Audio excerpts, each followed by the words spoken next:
tahun 2017 menggunakan.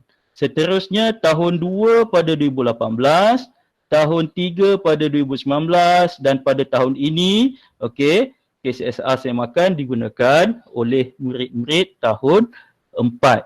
Dan kita akan lengkap silibus kita pada tahun 2022. Murid tahun 6 akan menggunakan silibus ataupun DSKP KSSR semakan 2017 ya. Okey, baik tuan-tuan dan puan-puan, okey. Penataran akan dilakukanlah untuk dua ni untuk dua ni. Okey, baik. Kita teruskan kepada perkara yang seterusnya. Okey. Okey, kerangka kurikulum standard sekolah rendah saya kongsikan sedikit. Okey, ini untuk refreshment sahaja ya tuan-tuan. Okey, refreshment sahaja. Okey, antara lain KSSR ini dibina untuk menghasilkan insan yang seimbang daripada segi komunikasi, kerohanian dan sikap. Kita lihat kemanusiaan, keterampilan diri, perkembangan fizikal dan estetika serta sains dan teknologi. Okey, kita pergi dengan pantas. Okey, seterusnya sebenarnya kurikulum yang ada ini, okey, selaras dengan show sekarang ini kita berada di gelombang yang keberapa untuk Pelan Pembangunan Pendidikan Malaysia 2013-2025. Kita masih lagi berada di sini tuan-tuan Kita masih berada bersama dengan Pelan Pembangunan Pendidikan Malaysia. Baik tuan-tuan, pembaharuan KSSR semakan 2017 mengambil kira 3 aspek yang utama. Okey, yang pertama kita lihat daripada segi kandungan. Okey, penambahbaikan kandungan mengikut trend global dan tanda aras antarabangsa. Saya bagi contoh tuan-tuan. Okey, untuk tahun 4 contohnya asas-asas pendidikan kewangan telah dimasukkan. Contohnya bagaimana yang dikatakan keperluan dan kehendak. Mungkin tuan-tuan dulu belajar ini semasa di ekonomi asas tingkatan 4. Tetapi murid-murid ketika ini darjah 4 telah pun belajar tentang pelaburan, tentang simpanan, okey, untuk tentang keperluan dan kehendak dan sebagainya. Begitu juga dengan tajuk koordinat tuan-tuan. Tajuk koordinat tahun 3 dah mula. Saya faham kita dulu tingkatan 1 baru jumpa. Baru kenas, oh ini baris, ini lajur di bahagian ataupun di pelajaran geografi. Okey, tetapi untuk matematik tahun 3 telah diperkenalkan tentang tajuk koordinat. Okey, kita akan kupas lebih lanjut sebentar lagi. Ini daripada segi kandungan. Kandungannya apa tuan-tuan di SKP kita. Baik, pedagogi. Yes, pedagogi ini adalah pendekatan pembelajaran secara mendalam, kontekstual dan berkesan. Pedagogi ini sebenarnya inilah yang ada pada guru. Bagaimana kita nak sampaikan kandungan tersebut. Okey, dan seterusnya kita lihat pentaksiran untuk menilai perkembangan pembelajaran murid yang ditaksir secara berterusan. Yang ini kita akan tengok, sini ada PBD. Okey, apa itu PBD? Kita akan tengok. Di sini kita boleh terapkan, okey, PAK 21. Okey, baik tuan-tuan, dan di sini adalah DSKP. Alright, baik. Untuk tuan-tuan dan puan-puan, cikgu-cikgu guru pemilihan khas, kita faham buku panduan ataupun rujukan utama tuan-tuan adalah buku panduan PDPC untuk guru pemilihan khas. Ya, betul. Baik, kita lihat kerangka kurikulum matematik. Okey, kerangka kurikulum matematik yang ini semuanya ada sebenarnya kalau tuan-tuan puan-puan perhatikan di SKP ataupun buku panduan tuan-tuan, sebenarnya fikrah matematik ini bahagian bidang pembelajaran sikap, nilai, kemahiran, proses ini semua telah diterangkan. Okey, namun begitu kita faham tak ramai anak-anak ataupun tak ramai cikgu-cikgu yang melihat muka hadapan. Dia terus cari ke muka surat 31 dan seterusnya. Kerana apa? 31 dan seterusnya itulah mengandungi bermulanya topik yang pertama dia nak buat aktiviti. Jadi sebenarnya kerangka kurikulum matematik ini tentang PAK 21 dan sebagainya telah dimasukkan dalam DSKP kita untuk kita ambil pengetahuan dan ilmu tersebut. Balik ni bolehlah tengok-tengok bolehlah tengok-tengok. Okey, seterusnya kita lihat fikrah, daya berfikir dan pemikiran. Okey, apa yang dimasukkan dengan fikrah iaitu berkeupayaan melakukan matematik dan memahami idea matematik serta mengaplikasikan pengetahuan dan kemahiran dalam matematik secara bertanggungjawab dalam kehidupan harian berlandaskan sikap dan nilai dalam matematik. Baik. Tuan-tuan dan puan-puan, kita perhatikan bidang pembelajaran ataupun kandungan matematik dirangkumkan melalui bidang pembelajaran. Okey, ini matematik di Malaysia Matematik di Malaysia, yang pertama kita ada nombor dan operasi. Okey, kita lihat tajuknya nombor bulat sehinggalah peratus. Ia ada dalam bidang matematik. Ada sebab saya menerangkan bidang-bidang ini. Okey, nanti kita akan perhatikan Kita akan perhatikan, saya akan kongsikan dengan lebih lanjut. Yang kedua, sukatan dan geometri. Bermula dengan tajuk masa dan waktu, ukuran panjang, seterusnya sehinggalah bentuk dua dimensi. Itu ada dalam satu bidang yang sukatan dan geometri. Tajuk-tajuknya itu. Okey, baik. Yang ketiga, kita ada perkaitan dan algebra. Ini melibatkan koordinat dan perkadaran tuan-tuan. Okey, darjah 1, darjah 2, perkaitan dan algebra ini tidak ada. Bermula dengan darjah 3, barulah dimasukkan bidang perkaitan dan algebra. Darjah 3 sehinggalah darjah 6. Okey, baik. Seterusnya kita lihat statistik dan keberangkalian. Okey, yang ini melibatkan pengurusan data dan kebolehjadian. Dan yang kelima, matematik diskrit tiada di kurikulum sekolah rendah. Baik, untuk sekolah rendah kita ada 4 bidang sahaja. Okey, 4 bidang sahaja. Okey, kita lihat tajuk-tajuk di bawah bidang-bidangnya. Nombor dan operasi, kita ada bidang pembelajaran, okey. Nombor bulat, operasi asas, pecahan, perpuluhan dan peratus sehinggalah tajuk wang di bawah satu bidang. Okey, bidang yang kedua sukatan dan geometri, bidang yang ketiga perkaitan dan algebra dan bidang yang keempat statistik dan keberangkalian. Okey, baik. Mengapa saya bentangkan atau saya kongsikan mengenai bidang ini? Okey, kita lihat matematik tahun 1. Okey, matematik tahun 1 pembelajaran yang ada adalah melibatkan 3 bidang ini. Nombor dan operasi, sukatan dan geometri, seterusnya statistik dan keberangkalian. Matematik tahun 2 pula, sama juga dia ada 3 bidang. Dan bila dah tahun 3, dia ada dah masuk perkaitan dan algebra, koordinat bermaksud 4 bidang. Okey, tuan-tuan, puan-puan, cikgu-cikgu semua, kita faham kurikulum ataupun penggunaan DSKP ataupun panduan PDPC untuk guru pemulihan khas menggunakan modul ataupun buku panduan yang berteraskan kepada 9 kemahiran. Yang itu kita akan kongsikan sebentar lagi. Baik, pentaksiran bilik darjah. Sebelum kita masuk kepada perkara-perkara yang berikut, saya harap tuan-tuan dan puan-puan boleh faham boleh faham mengenai apa yang dimaksudkan dengan kurikulum semasa. Okey, baik, saya ingin berkongsikan kepada tuan-tuan dan puan-puan sedikit video. Okey, baik, kita boleh lihat sebentar KSSR saya makan 2017.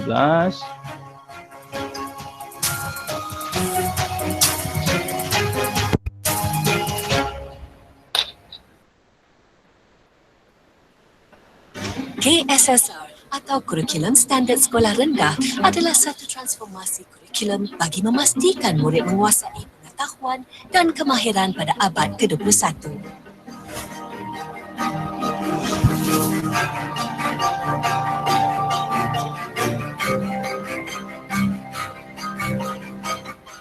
Bermula dengan KBSR pada tahun 1983, secara sistematiknya, kandungan kurikulum akan sentiasa dikemas kini bagi meningkatkan kualiti dan kemenjadian murid selaras dengan standard antarabangsa yang kini sedang dilaksanakan menerusi KSSR Semakan 2017.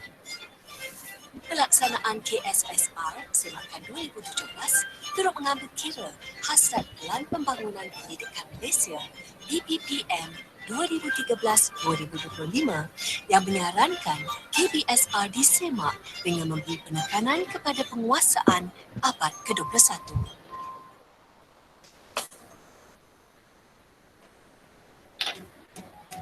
Pendidikan di Malaysia adalah satu usaha yang berterusan bagi memperkembangkan potensi individu secara menyeluruh dan bersepadu untuk melahirkan insan yang seimbang dan harmonis dari segi intelek, rohani, emosi dan jasmani berdasarkan kepercayaan dan kepatuhan kepada Tuhan seperti yang dihasratkan dalam falsafah pendidikan kebangsaan. Manakala kurikulum kebangsaan merangkumi semua aspek kurikulum dan ko-kurikulum yang membantu dan memantau tahap perkembangan murid secara menyeluruh.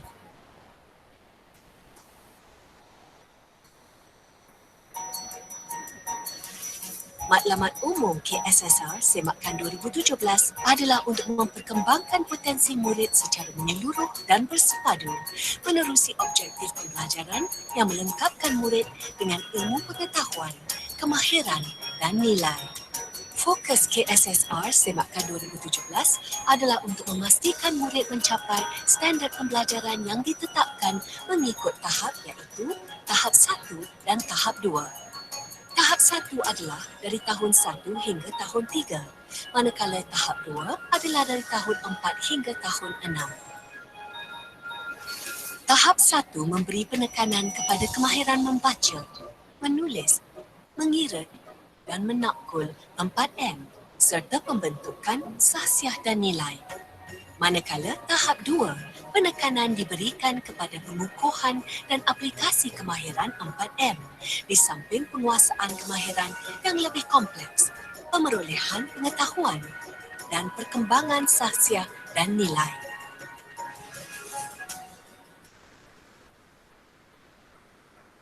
Kurikulum ini ditambah baik bagi meningkatkan keberhasilan murid untuk mencapai 6 aspirasi iaitu pengetahuan, kemahiran berfikir, kemahiran memimpin, kemahiran berbahasa, etika dan kerohanian serta identiti nasional. KSSR Semakan 2017 menyepadukan 6 tunjang utama iaitu komunikasi, kerohanian, sikap dan nilai, kemanusiaan, perkembangan fizikal dan estetika, sains dan teknologi dan keterampilan diri.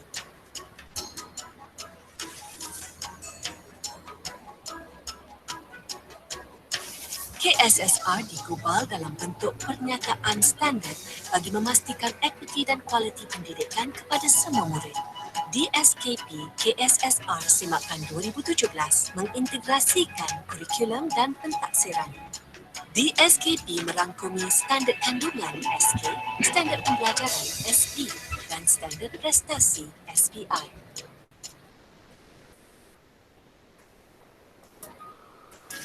KSSR diorganisasikan mengikut mata pelajaran teras dan mata pelajaran tambahan. Mata pelajaran teras merangkumi bidang pembelajaran asas. Murid wajib mempelajari semua mata pelajaran tersebut tetapi terdapat pengecualian untuk 2 mata pelajaran iaitu pelajaran pendidikan Islam seperti dipelajari oleh murid beragama Islam manakala pendidikan moral yang dipelajari oleh murid bukan beragama Islam. Mata pelajaran tambahan merupakan pilihan bahasa yang ditawarkan kepada murid untuk membolehkan murid berkemahiran dalam pelbagai bahasa. Murid diberi peluang memilih untuk mempelajari sekurang-kurangnya 1 mata pelajaran tambahan mengikut kesediaan sekolah. Peruntukan masa pengajaran dan pembelajaran PDP disusun supaya murid dapat menguasai kemahiran asas 4M di tahap 1. Manakala di tahap 2, penekanan diberikan kepada pengukuhan dan pengaplikasian pengetahuan, kemahiran dan nilai untuk menyuburkan budaya ilmu. Waktu PDP bagi semua mata pelajaran arus perdana hendaklah mengikut jam setahun. Bagi pendidikan khas, ia berlaku kepada peraturan pendidikan khas 2013.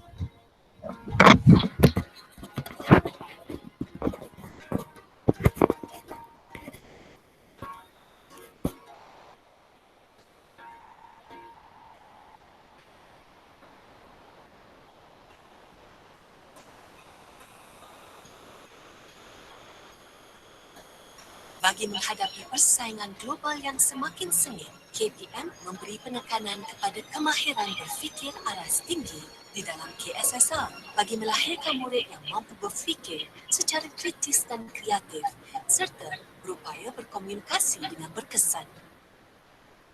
Kemahiran berfikir aras tinggi diterapkan dalam PDP supaya murid tidak hanya menghafal tetapi menggunakan pengetahuan yang mereka pelajari melalui pemikiran tahap yang tinggi dan penguasaan kemahiran mengaplikasi, menganalisis, menilai dan mencipta.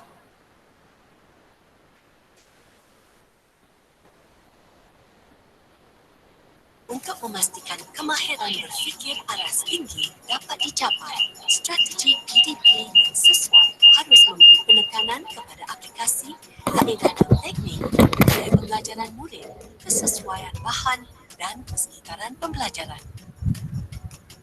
Antara kaedah dan teknik yang digunakan ialah didik hibur, pembelajaran luar bilik darjah, pendekatan empiri, pembelajaran kooperatif, pengajaran bertema, penyelesaian masalah, pembelajaran berasaskan projek, pendekatan STEM.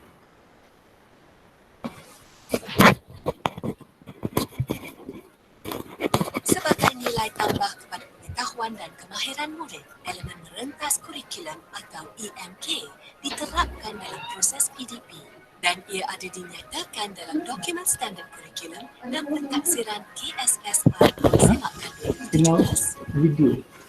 EMK ialah elemen nilai tambah yang diterapkan dalam PDP mengikut kesesuaian topik atau tema sesuai mata pelajaran yang diajar. Guru-guru di sekolah boleh merujuk kepada buku panduan strategi dan kaedah yang telah disediakan oleh bahagian pembangunan kurikulum.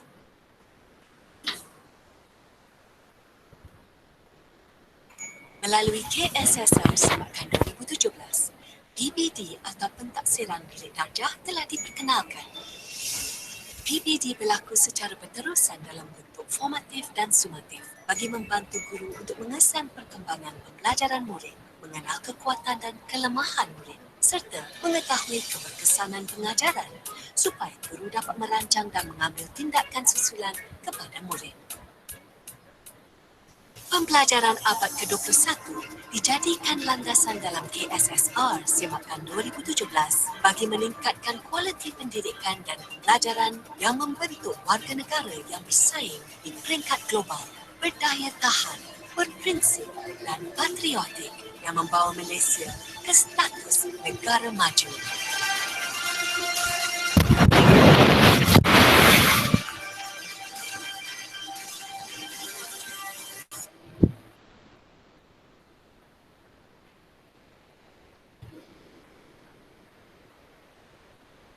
Okey, baik tuan-tuan dan puan-puan semua. Okey, baik, kita telah melihat sedikit perkongsian video tersebut.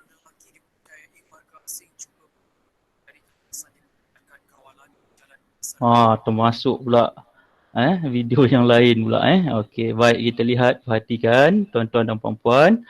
Okey, kita lihat kita sekarang berada di bahagian pentaksiran bilik darjah. Okey, pentaksiran bilik darjah. Melalui video tersebut, okey, pihak bahagian pembangunan kurikulum.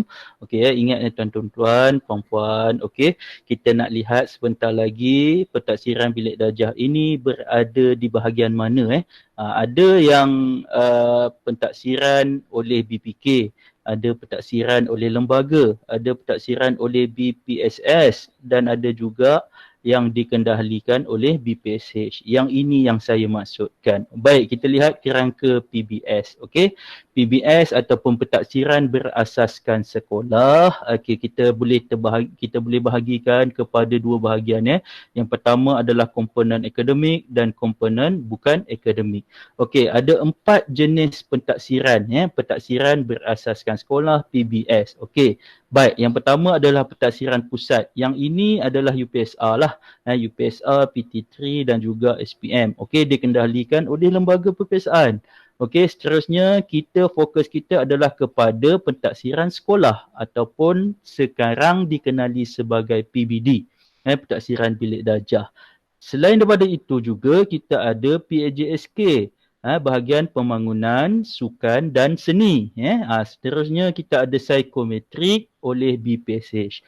Baik, keempat-empat elemen pentaksiran ini dirangkumkan untuk menjadi satu kaedah ataupun satu bentuk pentaksiran yang holistik yang pihak kementerian inginkan. Jadi sebenarnya ada sekolah-sekolah rintis yang dah dimasukkan, dia ada terbinanya satu graf yang berinformatik, ada empat aspek ini. Contohnya dalam PAJSK ini adanya data SEGA, adanya juga data co-curriculum. Baik. Kita nak fokus kepada pentaksiran sekolah. Pentaksiran sekolah. Baik tuan-tuan dan puan-puan. Kita teruskan. Pentaksiran sekolah kini dikenali sebagai pentaksiran bilik darjah PBD. Persoalannya, adakah guru-guru pemulihan terlibat dengan pentaksiran PBD? Baik. Sebelum kita menjawab soalan itu, kita mengupas soalan itu dengan lebih selanjut. Kita lihat dulu pengembangan dokumen kurikulum dan pentaksiran bilik darjah PBD. Kita bermula pada tahun 2011. 2011 ini bermulanya di KSSR. Dokumennya ada di SK, dokumen standard kurikulum, dan diasingkan dengan dokumen standard pentaksiran. Pada tahun 2014, DSKP bermula pada tahun 4. Dan perekodannya berlaku secara luar talian. Yang ini atas talian, 2011 hingga 2014, yang masih ingatlah. Seterusnya kita lihat DSKP bermula pada 2016, ditukar kepada PBD, pentaksiran sekolah yang dulu pernah kecoh-kecoh sekejap, betul, ditukarkan kepada PBD, dimudahcarakan daripada segi penandaan dan sebagainya. Dan pada tahun 2017, DSKP, KSSM dan KSSR semakan. Sebenarnya apa yang membezakan adalah DSKP untuk yang ini dia asing. Yang ini dia sekali, tapi DSKP TP-nya ataupun tahap penguasaannya berada bersama-sama dengan kurikulum. Dan DSKP ini, kalau kita perhatikan, dia bagi dulu sukatan semua dan di akhirnya barulah ada tahap penguasaan. Dirangkumkan. Baik, tuan-tuan dan puan-puan. Kita lihat antara objektif PBD, yang bertindak sebagai pembelajaran, untuk pembelajaran dan tentang pembelajaran. Kita ada dua bentuk pentaksiran, tuan-tuan dan puan-puan. Pentaksiran yang pertama adalah pentaksiran formatif, mentaksir perkembangan sebagai pembelajaran, dan sumatif. Baik. Ini formatif juga, sama. Alright. Apa beza formatif dan sumatif? Formatif ini adalah ketika itu ataupun kita secara topikal, formatif, dan sumatif ini melibatkan pentaksiran yang dirangkumkan untuk 3 buah kemahiran. Contoh, saya sebut kemahiran bila melibatkan pemulihan khas. Contohnya kemahiran tambah, kemahiran operasi tambah. Alright. Kemahiran operasi tambah, kita uji untuk itu saja, kita kenali sebagai formatif. Kalau kita gabungkan bentuk ujian, bentuk kuis, melibatkan tambah, tolak dan sebagainya, ia jadi satu pentaksiran yang sumatif. Baik tuan-tuan dan puan-puan. Jelas ya? Baik. Ini antara lain tujuan PBD, yang ini saya percepatkan kerana kita sedia maklum, kerana ada bahagian yang penting yang ingin saya kongsikan kepada tuan-tuan dan puan-puan. Baik, kita lihat pelaksanaan PBD. Dia ada TP1 hingga TP6. Baik, kita akan lihat ya tuan-tuan, di mana kerana pemulihan khas juga menggunakan KSSR semakan untuk kurikulum baharu ini. Okey, bermula pada 2019 dah ada satu garis panduan, buku panduan pelaksanaannya diterbitkan oleh bahagian pendidikan khas untuk guru-guru pemulihan khas. Saya yakin dan percaya semua guru pemulihan khas menggunakan dokumen tersebut lah, kerana dokumen tersebut adalah dokumen rasmi yang berpandukan atau berteraskan kepada sumber rujukannya adalah KSSR Semakan 2017. Baik tuan-tuan dan puan-puan semua. Baik, kita lihat bagaimana pelaksanaan PBD. Okey, kita nak lihat pelaksanaan PBD berlangsung. Yang ini tuan-tuan dan puan-puan, saya harap tuan-tuan dan puan-puan boleh jelas, faham. Yang pertama sekali adalah merancang PDP. Okey, ini bermula dengan penentuan SK dan SP, merujuk di SKP, membina RPH lah mudahnya. Okey, yang kedua adalah melaksanakan PDPC. Yang ini kita laksanakan kelas lah, bahasa mudahnya. Seterusnya, di dalam kelas tersebut, PDP dan pentaksiran dilaksanakan seiring. Okey, maksudnya bagaimana tuan-tuan dan puan-puan? Kita taksir semasa di dalam pembelajaran berlangsung. Bukannya dah habis kelas, tengok hasil kerja murid, baru kita letakkan PBD. Tidak.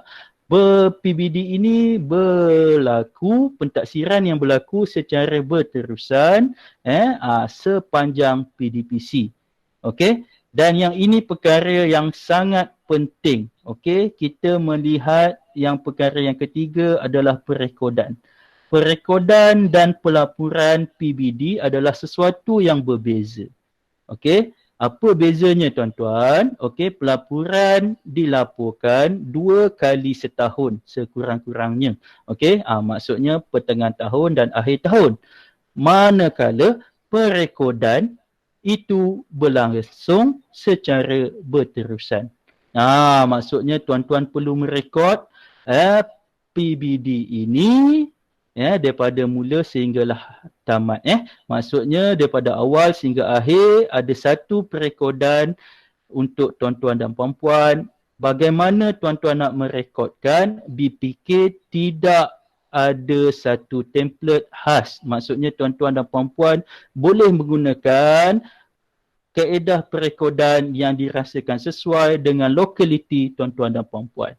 Namun begitu, perekodan itu bolehlah diguna pakai sebagai evidence, sebagai evidence di mana tuan-tuan dan puan-puan dah melaksanakan pun PBD. Okey, dan seterusnya kita lihat pelaporan ini berlangsung untuk 2 kali setahun. Selalu dalam kadang-kadang dalam perhimpunan, dalam grup WhatsApp, dalam apa semua, dalam morning talk dan sebagainya, SUPBS minta. Okey. Dia minta mohon laporkan PBD ke dalam sekarang secara offline, secara offline. Kita ada template-nya yang dikeluarkan khas oleh BPK. Okey tuan-tuan dan puan-puan. Harap jelas di situ. Okey, baik kita lihat. Okey, sepanjang PBD berlangsung, perkara yang paling utama untuk kita ambil cakna, kita ambil tahu, kita perlu pertimbangkan secara proporsional. Ya, asas kepada pertimbangan proporsional. Okey, nanti saya akan kongsikan, kita akan tengok sama-sama template oleh BPK. Namun begitu, cara pentaksiran kita perlulah berasaskan kepada pertimbangan proporsional. Okey. Asas kepada pertimbangan proporsional adalah analisis dan rumusan maklumat terhadap pembelajaran murid yang merangkumi pengetahuan, kemahiran dan nilai secara beretika. Merupakan satu proses yang berterusan. Ini yang penting. Dan keperluan utamanya adalah untuk menentukan tahap TP. Tahap TP-nya ditentukan di mana? Menggunakan rujukan kita. Rujukan kita apa tuan-tuan? Di SKP. Okey. Baik, menentukan tahap penguasaan keseluruhan bagi mata pelajaran. Okey, untuk template bagi tahap 1, okey, nanti kita akan lihat ketika ini sudah pun dimurnikan bermula daripada tahun 2019 di mana berlakunya pemansuhan. Yang itu kita akan tengok SPI ataupun surat siaran yang mengatakan tentang pemansuhan. Saya faham dan saya rasa semua tahu tentang pemansuhan tersebut. Baik, kita lihat. Okey, pertimbangan profesional ini bolehlah dijalankan berasaskan kepada kepada pengetahuan, tanggungjawab profesional, input murid dan juga pengalaman. Okey, yang ini kita tak perlulah mengulas secara lanjut ya. Okey, sebenarnya tuan-tuan, untuk khusus ataupun untuk perkongsian di SKP, PBD dan sebagainya mengambil masa sekurang-kurangnya 2 hari. Namun begitu, saya cuba untuk sharekan apa yang sepatutnya tuan-tuan tahu. Yang penting adalah pelaksanaannya. Okey, yang ini tuan-tuan boleh baca. Okey, boleh baca dan boleh faham. Okey, kita nak melihat kepada pelaksanaan pelaksanaan. Okey, yang ini saya kongsikan sedikit tentang pentaksiran bilik darjah PBD tahap 1. Okey, mula dimansuhkan kita lihat pada tahun 2019 kerana surat siarannya keluar 19 Disember 2018. Okey, antara tajuknya adalah pemansuhan amalan peperiksaan pertengahan dan akhir tahun murid tahap 1. Murid tahap 1 merujuk pada tahun 1, tahun 2 dan tahun 3 di sekolah rendah Kementerian Pendidikan Malaysia mulai tahun 2019. Dekatlah dengan guru-guru pemulihan khas kerana fokus utama tumpuan tuan-tuan dan puan-puan cikgu pemulihan khas adalah di murid-murid tahap 1. Jadi kalau ibu bapa bertanyakan tentang pemansuhan dan sebagainya, okey, jelas tuan-tuan, pemansuhan amalan peperiksaan berlaku untuk peperiksaan pertengahan tahun dan akhir tahun. Namun begitu, bolehkah ujian-ujian dilakukan? Tiada masalah tuan-tuan dan puan-puan. Cuma term peperiksaan pertengahan dan akhir tahun itu tidak boleh diguna pakai. Itu yang pertama. Yang keduanya, ianya tidak boleh dilakukan secara apa perkataan tu secara maksudnya dijadual, berjadual. Maksudnya tak boleh dilakukan daripada JPN, PPD ke sekolah ataupun sekolah setkan waktu peperiksaan seperti sebagaimana sebelum ni, tidak boleh dilakukan. Ujian-ujian itu bolehlah dilakukan. Itu adalah pentaksiran sumatif sebenarnya tuan-tuan puan-puan. Kita boleh buat ujian, kita boleh, namun begitu janganlah kita letakkan ia sebagai ujian, kita lakukanlah dia sebagai pentaksiran gemilang. Contoh, tujuannya apa? Kadang-kadang kita ni nak melihat perkembangan murid itu secara sumatif. PBD berlaku, betul, berlaku. Kita telah membuat pemerhatian, kita buat daripada hasil tugasan dan sebagainya, menggunakan elemen PAK 21 dan sebagainya, kita telah merekodkan. Namun begitu, kadang-kadang kita perlukan data-data ataupun kita perlukan anak-anak murid kita ini untuk melakukan sedikit kuis secara sumatif. Pentaksiran secara sumatif. Namun begitu, janganlah dilakukan secara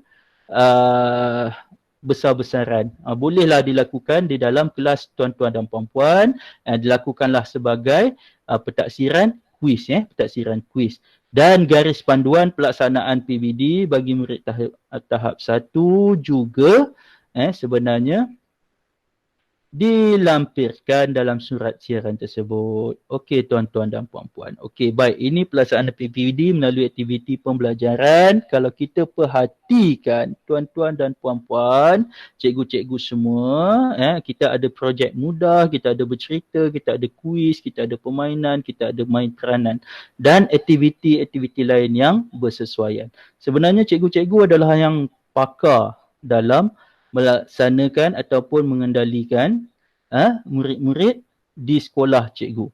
Okey, jadi gunakanlah aspek-aspek yang dirasakan sesuai, pentaksiran yang dirasakan sesuai dengan lokaliti cikgu untuk dilaksanakan kepada anak-anak murid, terutamanya anak-anak murid pemulihan khas.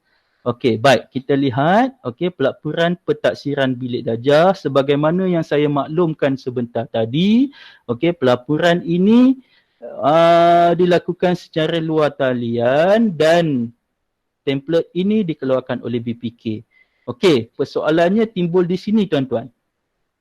Okey, ini template Baik. Template, okey, kita lihat template untuk tahun 1 dan 2. Alright? Okey, tak banyak yang perlu ditandakan. Untuk bidang 1, 2, 3, okey, 3 bidang. Kiranya ditambah dengan 4, 5 dan 6. Ada 6 perkara saja yang perlu dilaporkan di dalam template pentaksiran KSSR. Okey, untuk tahun 1 dan 2. Begitu juga dengan tahun 3 dan sehingga 6, penambahan satu kemahiran sahaja, yang itu kita ada perkaitan dan algebra ni, koordinat dan nisbah dan kadaran, yang ini. Jadi dia ada 1, 2, 3, 4, 5, 6, 7. Okey, 7 proses penandaan yang boleh dilakukan. Namun begitu, kita lihat perkara ini. Di dalam bidang tersebut, sebenarnya, contohnya bidang nombor dan operasi, ada 3 tajuk besar. Nombor bulat, pecahan, perpuluhan dan peratus, dan wang. Dalam sukatan geometri juga ada 3 tajuk besar. Ya, sebab itu dikatakan perekodan itu bergantung pada tuan-tuan dan puan-puan. Okey, bergantung pada kemahiran dan keperluan cikgu-cikgu semua. Okey, sebab itu yang dikatakan perekodan dan pelaporan itu adalah sesuatu yang berbeza. Okey, baik tuan-tuan dan puan-puan, cikgu-cikgu, kita lihat ini antara tajuk-tajuk, ya, tajuk-tajuk untuk kemahiran. Okey, tajuk yang ini penandaan ya cikgu yang ini penandaan. Kita tandakan di bawah satu bidang. Jadi ada 3 tajuk.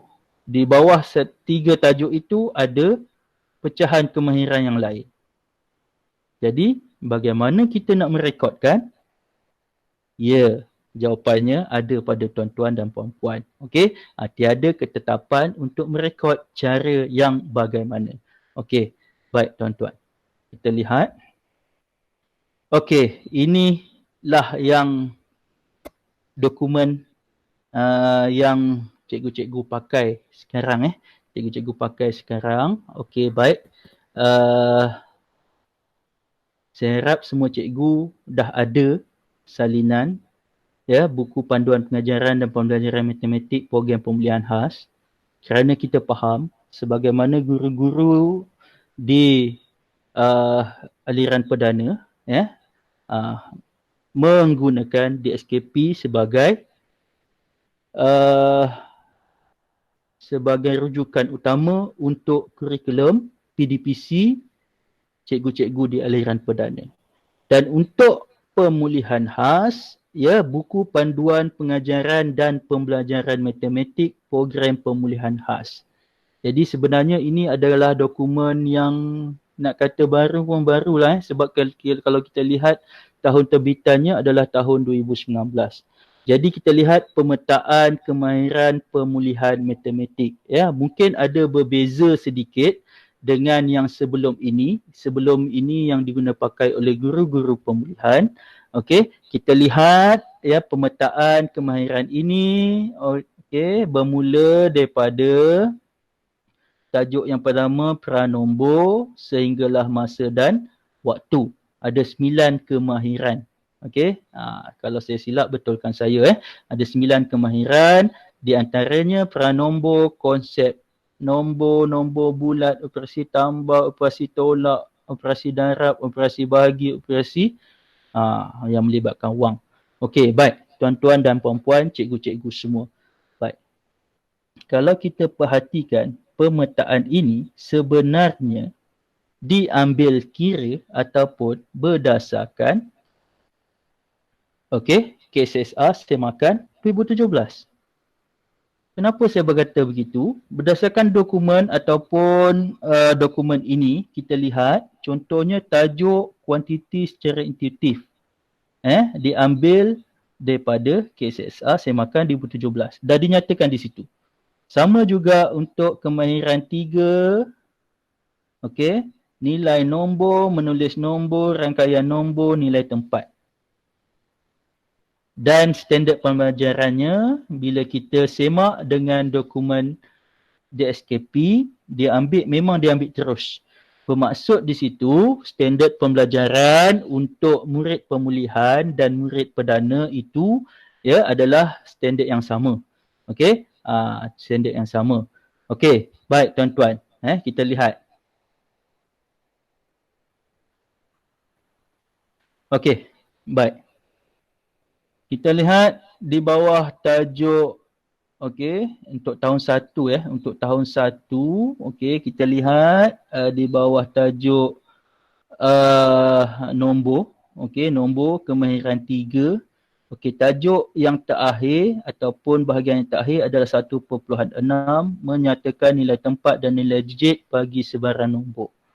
Okey, ini adalah pemetaan matematik buku panduan. Okey, dan ini adalah dokumen DSKP KCSR Semakan 2017 bagi tahun 1. Okey, baik. Kita lihat, okey, jadi pemulihan khas hanya sampai di sini. Okey, nilai tempat. Menyatakan sama dia punya SK dan SP-nya. Dan di sini perdana. Perdana. Jadi kita lihat apakah perkaitan di antara kedua-duanya. Jadi sebenarnya sebagaimana yang saya maklumkan, okey, di akhir setiap topik nanti tuan-tuan dan puan-puan boleh merujuk kepada tahap penguasaan. Standard prestasi. Kita ada tahap 1, TP1 sehinggalah TP6. Jadi tuan-tuan dan puan-puan sebenarnya telah merekodkan dan sebenarnya boleh bekerjasama bersama dengan guru subjek.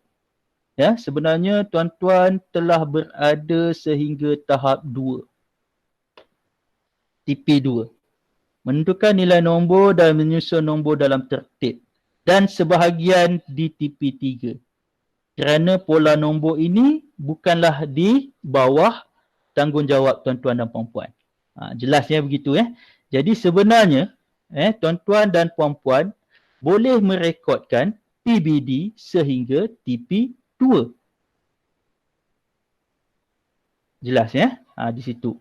Baik, kita lihat contoh yang lain juga. Saya ada contoh satu lagi untuk tahun 3. Kita lihat kemahiran tahun 3 di bawah kemahiran 3 maksimumnya adalah 1.61 membundakan nombor. Okey, kita lihat. Okey. Baik. Baik, ini tajuk akhir. 1.61 membundakan nombor. Okey. Jadi kita lihat kepada DSKP KCSR Semakan tahun 3 2017. DSKP Semakan 2017. Okey. Dia ada sehingga 1.8. Pola nombor tak masuk, penyelesaian masalah juga tak masuk. Okey, jadi tuan-tuan dan puan-puan, sebenarnya sama juga tuan-tuan dan puan-puan boleh merekodkan PBD sehinggalah kepada TP2. Kenapa saya katakan begitu tuan-tuan dan puan-puan? Kita rujuk kepada dokumen tuan-tuan dan puan-puan, sebenarnya SK dan SP tuan-tuan dan puan-puan itu adalah berdasarkan sumber KCSR Semakan 2017. Jadi sebenarnya tuan-tuan dan puan-puan, cikgu-cikgu semua, apa yang boleh kita ambil kira adalah sentiasalah berkolaborasi bersama dengan guru subjek untuk matematik dengan guru-guru matematik perdana lah terutamanya, dan untuk bahasa Melayu dengan guru-guru bahasa Melayu aliran perdana. Kerana apa tuan-tuan, murid-murid pemulihan ini kadang-kadang sebenarnya kita tujuan PBD ini adalah kita nak merekodkan bagaimana penguasaan murid. Jadi kadang-kadang berlaku clash of interest. Kadang-kadang kalau budak pemulihan ni dia banyak ataupun masa dia di sekolah kebanyakannya bersama dengan guru pemulihan. Jadi apabila guru perdana hendak menandakan ataupun hendak merekodkan tahap penguasaan, dia contact time bersama budak itu lebih kepada guru pemulihan. Jadi sebenarnya Itulah pentingnya kolaborasi antara guru pemulihan dan guru perdana untuk subjek matematik dan bahasa Melayu. Jelas ya tuan-tuan maksudnya begitu, kita memerlukan satu kerjasama yang baik dan sebenarnya kerjasama ini apabila penentuan TP ini dilakukan, tuan-tuan dilayakkan untuk mengisi PLC mengisi PLC untuk buatlah secara mengikut panitia contohnya ataupun kumpulkan bahasa Melayu dan bahasa Melayu berapa orang cikgu dan boleh diletakkan sebagai PLC dalam SPL KPM. Itu sangat dikehendaki oleh pihak kementerian sekarang. PLC. Sekarang sibuk SU, SPL KPM, kerja cikgu, PLC perlu dilakukan sekurang-kurangnya 4 kali setahun. 1 PLC 5 markah, 4 PLC 20 markah. Mata CPD. Okey, mata CPD. Baik tuan-tuan dan puan-puan, kita melihat kepada pembelajaran abad ke-21, PAK 21. Yang ini saya ingin kongsikan kepada tuan-tuan dan puan-puan.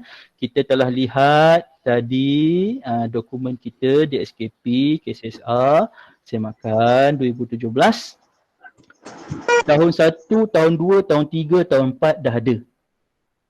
Sekarang sepatutnya pada tahun ini penataran dilakukan untuk kurikulum KSSR semakan tahun 5. Namun begitu, bila timbulnya MCO ataupun PKP, PKPB ni kita pun tidak pasti bila ianya bakal dilakukan. Namun begitu pelaksanaannya pada tahun depan perlu dilaksanakan. Jadi kita tunggulah bagaimana proses penataran itu dilakukan. Okey, yang penting tuan-tuan dan puan-puan kita lihat KSSR semakan 2017. Bermula pada tahun 2017. Tahun berapa yang pakai? Tahun 1.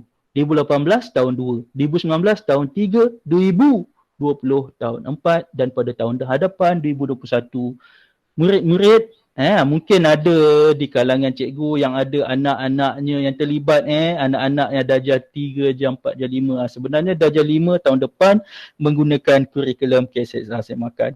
Kurikulum ataupun di SKP tersebut dah ada dah pun. Dah siap sehingga tahun 6. Namun begitu penataran dilakukan setahun sebelum pelaksanaan. Okey tuan-tuan dan puan-puan, itu yang dapat saya kongsikan sedikit mengenai kurikulum dan juga PBD. Saya harap tuan-tuan jelas. Kalau tak faham bolehlah mengemukakan soalan di ruangan chat kita. Terima kasih kepada pegawai pemulihan khas PBD Puan Maria yang bekerja keras.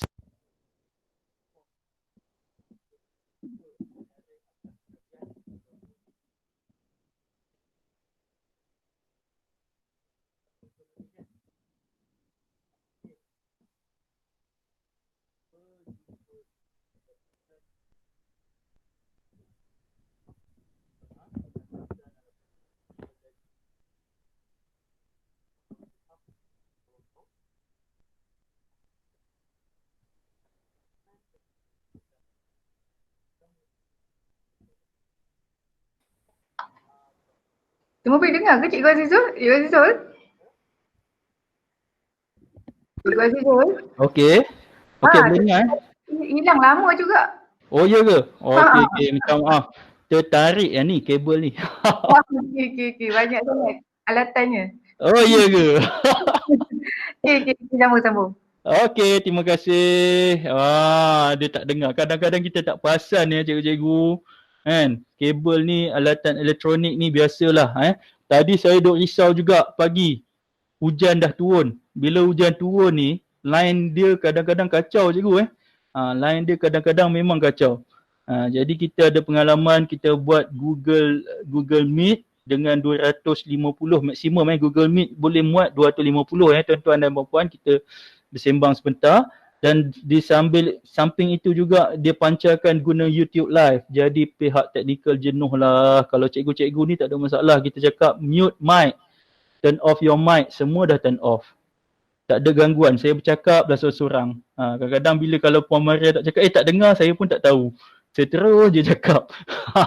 Begitu Namun bila dengan 250 dan sebenarnya ada ramai yang beratur di luar nak masuk, terkeluar je masuk, terkeluar je termasuk.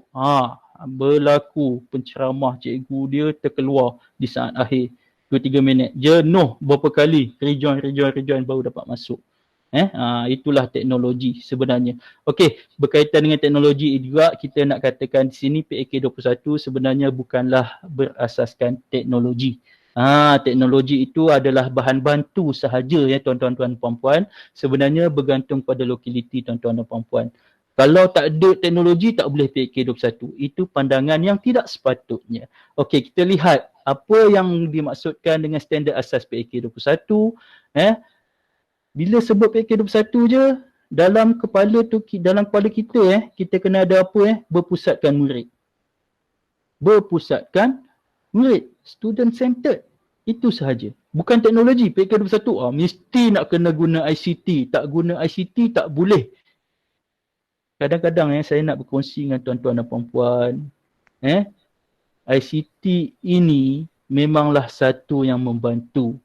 Tapi dia adalah BBM, bahan bantu mengajar, ataupun BBB, bahan bantu belajar. Kalau ICT di kawasan tuan-tuan dan puan-puan menjadi bahan yang menyusahkan, bukan bahan yang membantu, jadi carilah cara yang lain. Tak semestinya tuan-tuan dan puan-puan. Okey, yang penting kita ada komunikasi, kita ada kreativiti. Okey, kita ada komunikasi. Okey, ini elemen yang dibekalkan ya. Komunikasi, kreativiti, nilai murni dan etika, pemikiran kritis, kolaboratif. Okey. Sebenarnya slide untuk PAK21 ini, kit untuk slide PAK21 ini ada lebih kurang 150 slide. Dan berbicara tentang teori dan juga bagaimana cikgu nak lakukan secara teorinya. Namun begitu, siapa yang saya ingin kongsikan kepada tuan-tuan dan puan-puan, izinkan dengan izin saya kongsikan sedikit perkongsian sedikit perkongsian bahan ini yang telah saya bentangkan pada tahun 2016, dan sebenarnya ada slide lain yang ditambah baik, dan inilah yang dibentangkan di peringkat international dalam ICONFED, International Conference of Future Education pada tahun 2018. Sebenarnya kita membentangkan tentang konsep PAK21. Okey, SPA 21 ini pada tahun 2015 PPD Petaling Utama dah mula.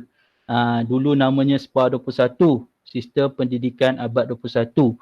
Dan begitu seterusnya barulah diperkenalkan ataupun menjadi satu dasar kerajaan menggunakan konsep PAK21. Dan sebenarnya tuan-tuan dan puan-puan, kita amat berbangga kerana modul-modul yang dibekalkan untuk PAK21 ini hadirnya daripada SISC+, PBDPU. Kebanyakan panel-panelnya adalah daripada PPDPU. Kerana apa? Kita yang memulakan untuk PAK, untuk SPA 21. Baik tuan-tuan dan puan-puan, ini antara perkara-perkara ataupun pentaksiran yang boleh kita lakukan, yang boleh kita buat sebenarnya. Sebenarnya tuan-tuan dan puan-puan, cikgu-cikgu semua, cikgu-cikgu dah buat pun. Cuma cikgu kadang-kadang tak tahu, ini adalah PAK21. Kadang-kadang cikgu cakap, susahnya PAK21, pening kepala. Tak tahulah nak buat. Bila je timbul time pemantauan menggunakan SKPMG 2, cikgu-cikgu dah gelabah. Macam mana nak pakai?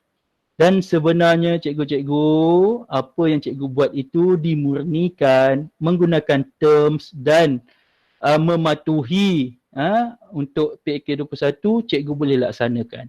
Okey, baik, kita nak kongsikan sedikit nampak memang banyak cikgu, tapi sebenarnya yang ini saya kongsikan, cikgu pilihlah yang sesuai dengan anak-anak murid cikgu, dengan lokaliti cikgu. Okey. Baik, untuk anak-anak asli saya, yang pertama kita boleh gunakan aju, tunggu, lantar dan lantun. Yang ini digunakan untuk teknik penyoalan cikgu. Jangan kita tanya tapi kita yang jawab. Macam ceramah dalam Google Meet ni memanglah saya cakap, saya tanya, saya yang jawab. Sebab komunikasinya jadi satu hala. Kan? Sebenarnya bila kita mengemukakan, ajukan soalan, kita tunggu jawapan murid. Dah dapat jawapan, kita lontarkan. Murid lain pula jawab. Murid lain dah jawab, berdasarkan jawapan itu kita lantun balik. Jadi proses itu adalah sebenarnya konsep yang cikgu dah lakukan. Bila cikgu bersoal jawab dengan murid, cuma tekniknya cikgu kena murnikan. Dan cikgu kena kelaskan ia sebagai aju, tunggu, lontar, lantun. Nampak cikgu Mudah saja cikgu. Cikgu bertanya menggunakan konsep teknik penyoalan, aju, tunggu, lontar, lantun sebenarnya dah mematuhi satu aspek untuk PAK 21. Selain daripada itu, cikgu boleh menggunakan kad lampu isyarat, traffic light. Ada warna hijau, warna kuning, warna merah, traffic light cikgu. Semua anak murid kita dekat Malaysia ada beribu-ribu traffic light dan sebenarnya dah faham dah ada 3 warna ni. Okey? Ini untuk pengawalan. Cikgu boleh gunakan untuk pengawalan kelas, cikgu boleh gunakan untuk sesi-sesi dalam kumpulan dan sebagainya. Gunakanlah traffic light ni. Namun begitu, cikgu kenalah, tak bolehlah waktu nak pantau baru nak guna. Dia tak jadi cikgu, dia tak jadi. Cikgu kena biasakan dengan anak-anak murid. Letakkanlah di kelas-kelas pemulihan, saya tahu di setiap-tiap sekolah cantik. Jadi, jadikanlah ia. Kalau tak guna pun jadikanlah hiasan meja. Tak ada masalah cikgu Bagaimana nak guna? Okey, kita lihat yang pertama daripada sudut kesediaan belajar.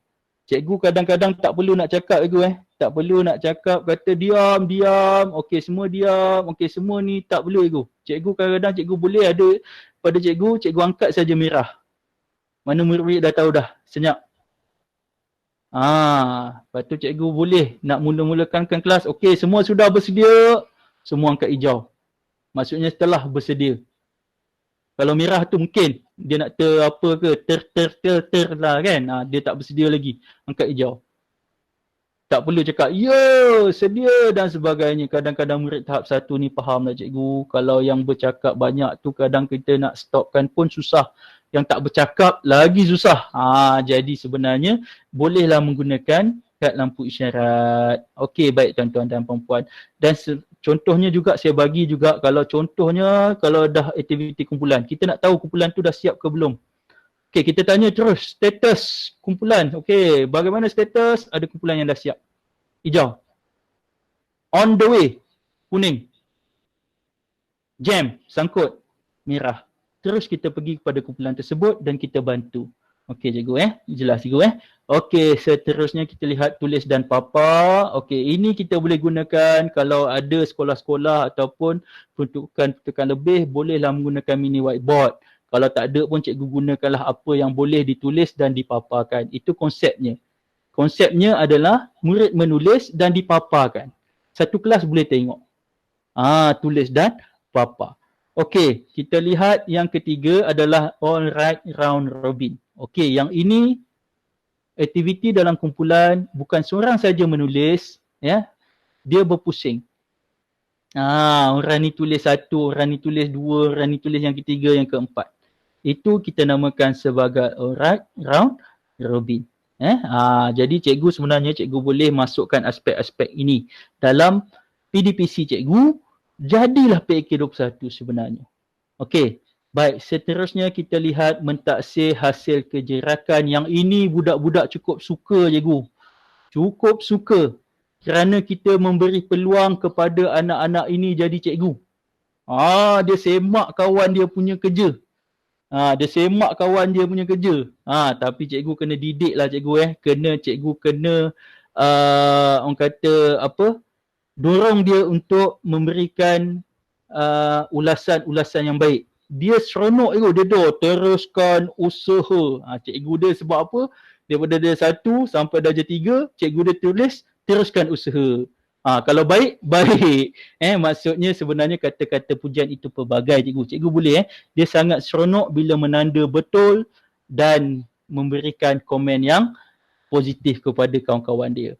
Dan kawan-kawan dia bila tengok balik hasil kerja dia, di-write dan diberikan pujian oleh kawan-kawan dia juga, dia sangat seronok cikgu. Sebenarnya aktiviti ini telah mendorong, sekejap lagi saya akan tunjukkan kepada cikgu-cikgu SKPMG, aspek SKPMG standard 4, murid sebagai pembelajar aktif. Itu yang sangat susah sekali sebenarnya. Tapi dengan PAK 21, kalau cikgu buat, sebenarnya ia bukanlah sesuatu yang mustahil untuk cikgu capai aspek murid sebagai pembelajar aktif itu. Cikgu dapat skor dekat situ. Tak ada masalah cikgu. Kerana apa? Kerana murid sendiri yang mentaksir hasil kerja rakan dia. Namun begitu cikgu tidak boleh biarkan jawapan itu di situlah. Maksudnya cikgu pun kena counter balik, tengok jawapan yang diberikan itu adalah betul ataupun tidak. Berlakunya komunikasi, kita nak wujudkan komunikasi antara murid dengan murid, itu yang sangat susah. Murid dengan bahan tak ada masalah, murid dengan guru, guru dengan murid tak ada masalah. Namun murid dan murid. Nampak? Ini antara gambaran-gambaran. Nampak tak cikgu? Melalui gambar ni pun dah tahu dah berlaku interaksi sebenarnya. Okey. Dan tengok gambar tu, ada dia right. Sebenarnya itu siapa yang right? Kawan dia yang right. Kawan dia yang right. Kadang-kadang kawan dia yang right, kawan dia betulkan pula. Ajar. Tulis guna pen merah, guna marker merah. Ajar. Ni sebenarnya buat begini. Berlaku interaksi antara murid dan murid. Okey. Baik, seterusnya. Lihat cikgu. Lihat mentaksir hasil kerja rakan. Nampak sticky note. Bagus, bagus, bagus. Ada pula yang tu dia tulis. Nanti saya sharekan lagi. Banyak kaedah-kaedah penghargaan yang cikgu boleh bagi. Okey, mentaksir hasil kerja rakan. Baik cikgu, kita masih bersama kita, dan ini yang selalu kita gunakan, pentaksiran berkumpulan melalui jelajah minda. Okey, saya nak kongsikan dua aspek yang berbeza. Kooperatif dan kolaboratif. Mungkin ada cikgu yang jelas, mungkin yang kurang jelas. Dan saya harap perkongsian ini cikgu mudah ingat. Dia mudah je cikgu. Kalau dalam kumpulan berlaku aktiviti kooperatif, kerana ada interaksi antara ahli-ahli dalam kumpulan. Bagaimana nak kolaboratifkan aktiviti tersebut? Gunakanlah gallery walk. Pentaksiran berkumpulan melalui jelajah minda. Di mana kumpulan tersebut cikgu boleh guna one stay, stay and stray, tak ada masalah. Apa pun menggunakan jigsaw dan sebagainya, cikgu boleh browse, tengok, tanya pakcik Google tu, PAK 21, AFL, Assessment for Learning. Beratus kaedah keluar. Cikgu boleh gunakan di situ. Dan di sini saya nak kongsikan sedikit, kooperatif sesama ahli kumpulan dan kolaboratif berlaku apabila adanya interaksi antara kumpulan dengan kumpulan yang lain. Sebagaimana kalau kita buat gallery walk, seorang tunggu untuk membentangkan dan kumpulan lain pusing. Berlaku tak cikgu? Berlaku tak interaksi antara kumpulan dengan kumpulan yang lain? Ya, begitulah sebenarnya. Okey, baik, selain daripada pentaksiran kumpulan, ni nampak ni ni kelas tahun 5, okey, kelas saya untuk PDPC matematik. Kalau tengok, nampak, gunakanlah ruang yang secukupnya. Gunakanlah sudut-sudut yang ada. Okey, untuk diorang bentang, untuk diorang tampal bahan tugasan diorang dan dibentangkan kepada kumpulan lain melalui pentaksiran berkumpulan melalui jelajah minda. Okey, nampak cikgu? Yang ini bekalkan dengan diorang sticky note, seorang satu, untuk diorang selepas mendengar komen-komen tersebut, tinggalkan satu pesanan ataupun tinggalkan komen-komen yang merangsang, yang positif, yang membantu, yang berbentuk pujian. Okey, jelas tuan-tuan. Dan kita lihat ini juga think, pen, share. Okey, secara berpasangan. Cikgu biasa pakai cikgu. Okey, secara berpasangan, cikgu gunakanlah aktiviti tersebut dimurnikan menjadi think, pen, share. Bagaimana yang dikatakan masukkan think, pen, share? Cikgu boleh bersama-sama dengan menggunakan teknik tulis dan papa tu, think, pen, share. Kita ada shoulder partner, kita ada front partner dan sebagainya. Dah selesai tulis. Dah selesai tulis, paparkan untuk kumpulan lain tengok. dan kumpulan lain boleh komen. Sebenarnya team pair dua orang kooperatif, bila ada interaksi mentaksir sekejarakan yang lain dah berlaku dan seterusnya kita boleh kelaskan dia juga sebagai berlaku kolaborasi kerana apa? Kumpulan lain komen kumpulan lain punya jawapan. Nampak kat situ?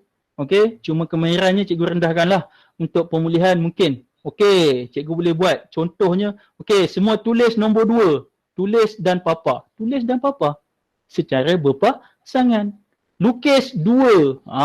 Lukis 2 objek. Contohnya begitu. Untuk aktiviti-aktiviti yang mudah. Sebenarnya term saja kemahiran itu cikgu boleh pemudahkan. Okey, saya nak berkongsi kaedah-kaedah ataupun apa amalan-amalan PAK 21 yang boleh cikgu gunakan. Harap membantu. Baik cikgu, ini tip and share. Cikgu boleh tengok aktiviti dilakukan secara berpasangan. Okey, secara berpasangan. Okey. Cikgu boleh gunakan stand and share.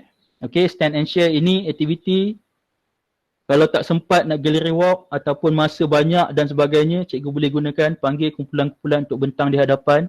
Okey. Stand and share. Dan cikgu kena dorong untuk anak-anak murid, pendengar-pendengar itu mengemukakan soalan. Barulah berlaku kolaboratif. Kooperatif saja tak jadi. Dia kena ada kolaboratif. Okey, gunakanlah stand and share. Ini term-term yang cikgu boleh guna pakai. Okey, cikgu tengok yang ini refleksikan diri ataupun cikgu boleh gunakan dia sebagai parking lot. Yang ini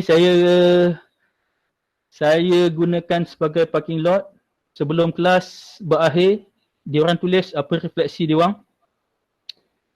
Diorang bila dah tulis, diorang tampal, tinggal ataupun letakkan di satu sudut. Kita kenali sebagai parking lot. Kita ambil dan jadikanlah sebagai refleksikan diri. Contohnya, saya bacakan yang pertama yang atas tu. Saya berasa seronok kerana cikgu telah mengajar kami. Saya dah tahu titik perpuluhan. Terima kasih cikgu kerana mengajar kami. Nampak? Macam surat pula. Okey? Ada juga terima kasih cikgu mengajar pelajaran baru. Ada yang dia suka, saya gembira kerana dapat menjadi pembentang. Bagai-bagai yang murid boleh tulis. Kalau murid pemulihan, okey, mungkin boleh menggunakan signage ataupun boleh menggunakan emoji, tulis good dan sebagainya. Begitu sajalah. Jadi sebenarnya kemahiran ini, okey, kaedah ini boleh digunakan untuk kemahiran yang lebih rendah. Baik. Okey, baik cikgu. Kita lihat kelebihan dan kekangan untuk PAK 21. Pertamanya, PNP kita, PDPC kita akan jadi menarik dan berkesan. Okey. Tambah minat terhadap matematik. Murid berminat cikgu bila gunakan pelbagai kaedah pentaksiran, pelbagai aktiviti PAK 21. Okey, menarik minat murid untuk hadir ke sekolah dan seterusnya meningkatkan kualiti murid. Namun begitu, ada sedikit kekangan. Ya, yang pertama adalah daripada segi persediaan guru. Guru kena bersedialah dengan ilmu, dengan kemahiran, dengan cara pelaksanaan. Yang kedua, ambil masa untuk murid sesuaikan diri. Cikgu, memang cikgu buat terus-terus nak buat, ni PAK 21, buat. Angkat. Budak tak faham cikgu. Cikgu kena buat 2-3 kali cikgu. Cikgu kena biasakan menjadikan amalan sehingga budak jelas cikgu. Jadi sebenarnya bila pemantauan berlaku, tidaklah berlaku umpama lakonan cikgu. Sebab budak dah memang guna, budak dah faham, budak dah tahu, nampak natural, nampak kelas itu sangat menarik. InsyaAllah cikgu. Dan slide ini cikgu saya akan kongsikan dengan cikgu-cikgu semua, tak ada masalah. Kerana apa yang saya kongsikan selalunya saya akan bagi juga kepada audien-audien saya. Semoga cikgu-cikgu semua dapat melaksanakan menjadi guru yang lebih baik selepas ini, insyaAllah. Okey, baik, kita lihat cadangan penderbaikan dan aktiviti PDPC PKP. Sekarang mungkin sistem PKP saya sharekan sedikit. Okey, untuk lokaliti di Bukit Lanjan, satu-satunya sekolah asli di Petaling Utama, walaupun dikelilingi oleh kondo-kondo mewah, namun begitu tahap ada sebahagian lah, ada yang telah maju, ada yang masih berada di situ. Okey, yang ini saya kongsikan sedikit menggunakan aplikasi WhatsApp.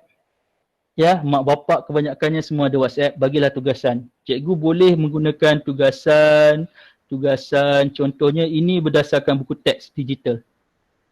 Budak ada buku teks cikgu. Kita tak ada. Gunakanlah buku teks digital ataupun bahan-bahan digital. Aziza, Boleh, ya? saya tanya terus Ya, boleh. Okay. Berapa orang dalam satu kelas? Okey, satu kelas kita ada 20 ke 30 bergantung pada tahun. Okay. Kalau ikutkan kalau dalam grup WhatsApp tu ibu bapa lah. Ibu bapa, ya betul. Okey, berapa orang yang ada dalam grup WhatsApp tu? Berapa orang yang ada? Okey, grup WhatsApp ni selalunya dikendalikan oleh guru kelas lah. Kita ni sebagai, kalau cikgu subjek ni, guru kelas itu akan, mungkin dia akan buat grup baru untuk tugasan PKP ataupun dia menggunakan grup yang sedia ada. Okey? Jadi majoritinya lah, majoriti mak bapak akan ada dalam tu sebab segala makluman tentang bantuan kewangan dan sebagainya ada. Jadi mak bapak seronok duduk dalam tu. Okey. Okey. Boleh okey. Jadi yang ini satu contoh menggunakan teknik di mana nampak budak pun post. Sebenarnya cikgu boleh cakap PM cikgu untuk tugasan. Jadi sebenarnya ramai yang telah menyiapkan tugasan. Selain daripada itu kita boleh gunakan aplikasi online atas talian. Bagi saja link, terus murid bagi buat kuizi. Cikgu tengok aktiviti tambah 45. 45 kali dah buat. Maksudnya begitu berlaku. Dan sebenarnya bila cikgu simpan screenshot ini dan apabila ditanya sebenarnya ini menjadi evidence cikgu. PKP cikgu buat apa? PKP cikgu buat apa? Laksana tak PDPC? Kita laksana sebenarnya cikgu. Selain daripada itu, cikgu boleh menggunakan juga kaedah variasi taksiran yang ini saya katakan tadi menggunakan aplikasi atas talian Google Classroom, Quizy, Schoology dan sebagainya bergantung pada kemampuan dan lokaliti cikgu.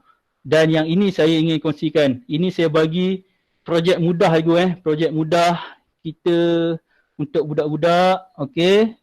Cikgu boleh tengok yang ini anak-anak ni dia berada di Sungai Buloh.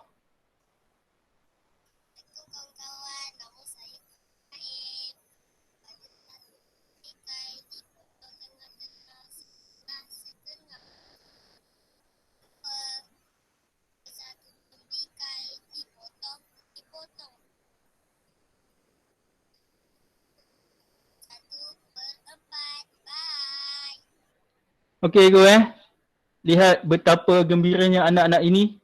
Okey, tugasan ini saya bagikan dalam grup WhatsApp saja. Okey, ini bentuk tugasan. Lihat 5/5. Okey, kita dah biasa buat nyanyian dengan budak-budak untuk mengingat konsep dan sebagainya. Ada banyak-banyak lagu yang cikgu boleh guna pakai sesuaikan dengan keadaan cikgu, apa yang pernah cikgu ajar. Kerana budak-budak kita ni kadang-kadang kita nak ajar benda yang baru adalah satu yang mustahil. Dia kena ada cikgu dia depan dia, baru dia boleh dapat yang baru. Tak ada masalah cikgu, pembelajaran tetap berlaku. Cikgu gunakanlah apa yang pernah cikgu belajar dan anggapkanlah itu sebagai tugasan. Itu sebenarnya murid ini walaupun berada di kampung masih boleh laksanakan tugasan.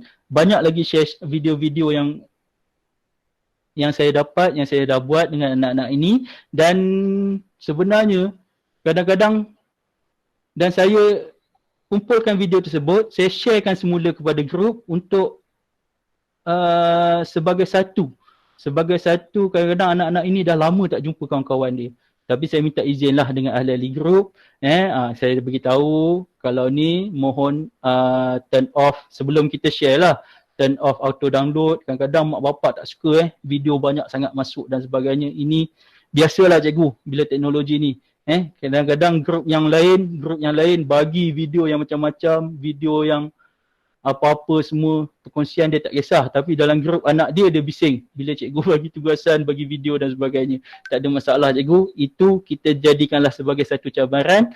Okey, saya sharekan semua video yang anak-anak ini dah siapkan. Dan tulis ayat sikit, ayat syahdu, semoga dapat mengubat kerinduan kawan-kawan dia. Banyak komen-komen yang positif cikgu. Oh, rindu dengan kawan-kawan. Dan sebenarnya kalau cikgu perhatikan itu telah berlaku interaksi antara murid dengan murid. Dia ambil mak bapak dia punya, ni Faris Naim. Ada yang share dengan saya, PM saya, cikgu musim durian tak lama lagi. Nanti ada rezeki saya bawa balik durian kat cikgu. Ha pun ada. Seronok seronok kita melayan anak-anak ini sebenarnya. Anak-anak ini. Baik. Okey cikgu, itu yang saya kongsikan tadi tentang PAK 21. Okey. Tentang PAK 21. Kita lihat yang ini yang penting tu. Kolerasi ni. Kalau cikgu menggunakan kerangka konsep PAK 21, sebenarnya aspek 4+1 cikgu dah berjaya kuasai menyediakan sumber pendidikan. Sebab apa? RPH cikgu tentu cantik cikgu. Bila cikgu masukkan elemen-elemen PAK 21 dalam aktiviti cikgu. Contoh induksi, cikgu tuliskan kat situ, aju tunggu lontar lantun. Oh, PAK 21. Tapi sebenarnya teknik penyoalan itu yang biasa cikgu lakukan. Jadi sebenarnya PAK 21 ni satu yang baru ke? Tidak cikgu, tidak sebenarnya. Kita lihat juga aspek guru sebagai pengawal apabila cikgu menggunakan traffic light dan sebagainya, cikgu telah kuasai. Kelas cikgu takkan bersepah cikgu. Kerana cikgu dah bagi, ahli kumpulan ada task dia. Seorang jadi ketua, seorang jadi jurugegas, seorang jadi pengurus, seorang jadi penjaga masa. Contohnya begitu. Mereka bila dapat tugasan ini, dapat task, dapat satu, hari ni aku jadi ketua. Sangat berbangga cikgu. Dan sebenarnya aspek 4.2, guru sebagai pengawal telah cikgu kuasai. Dan aspek 4.3, guru sebagai pembimbing, memandu murid membuat keputusan dan menyelesaikan masalah bila adanya aktiviti kolaborasi, aktiviti kooperatif dan kolaborasi itu bermaksud guru sebagai pembimbing telah cikgu laksanakan. Bukannya cikgu masa 1 jam, setengah jam duduk bersembang. Cikgu cakap sikit je. Bagi je. Sebab apa kita nak menggunakan PAK 21? Student centered. 4.1 dah kuasai, 4.2 dah kuasai, 4.3 dah kuasai. Kita tengok yang ini juga dah dikuasai, 4.4. Guru sebagai pendorong. Memberi galakan, penghargaan dan prihatin. Sambil cikgu cakap bagus, tahniah, hebat. Murid-murid juga sebenarnya diorang telah mendorong. Diorang telah memberikan pujian kepada rakan-rakan. Dan kita tambah pula dengan menggunakan pujian-pujian dan sebagainya. Mungkin kita boleh bagi token dan sebagainya. Seterusnya 4.5, guru sebagai penilai. Sebenarnya apabila menjalankan aktiviti tersebut, sebenarnya berlaku AFL, Assessment for Learning. Dan aspek 4.5, cikgu telah kuasai. Seterusnya, yang ini perkara yang paling susah cikgu nak dapat.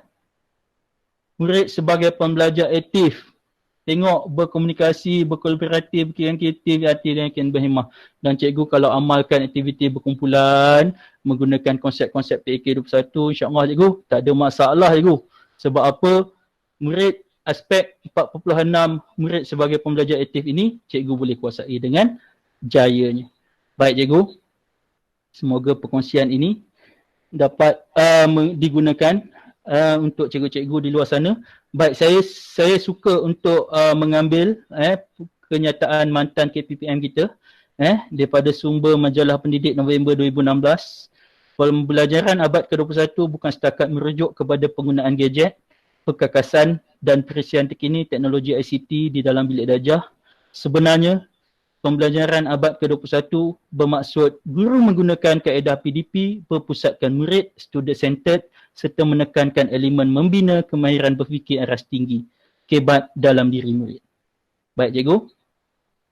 Setakat ini, kalau ada soalan boleh tanyakan Boleh tanyakan apakah kesukaran mengajar murid asli, tak apa nanti saya ceritalah sedikit selepas ini. Sambil itu cikgu, marilah kita sama-sama gunakan, saya akan kita cuba jawab kuizi sikit cikgu Baik, sekejap. Cikgu boleh menggunakan kuizi. Cikgu tolong jawab soalan ni cikgu. Tak apa, saya akan sharekan dalam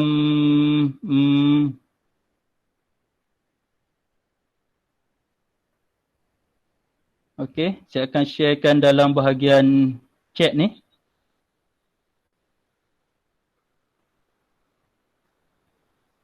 Okey, cikgu boleh klik terus kepada bahagian chat tersebut. Okey, bila cikgu klik terus, dia akan pergi kepada join a quizy. Okey. Okey, cikgu akan keluarkan yang ni. Kalau cikgu tak ada account, cikgu masukkan nama dan start game lah. Okey.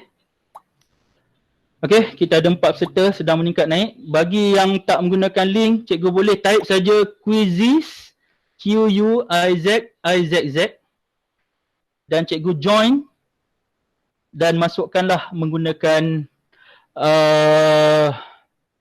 menggunakan kod 818114. 818114. Okey, kita berikan 2 minit untuk cikgu berpeluang untuk masuk, kerana kuizi ni ada beberapa aspek sebagai penutup kita pada pagi ini, insya-Allah.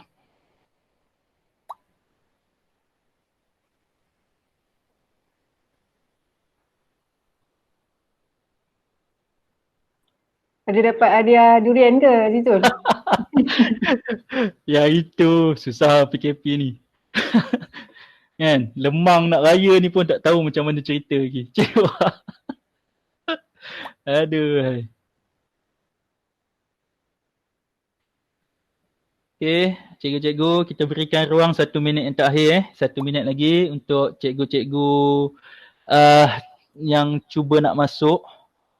Boleh sebab apa ada beberapa perkara dalam kuizi ni yang ingin saya kongsikan yang semoga cikgu-cikgu dapat gunakan sebenarnya sebenarnya tak susah pun tak susah pun.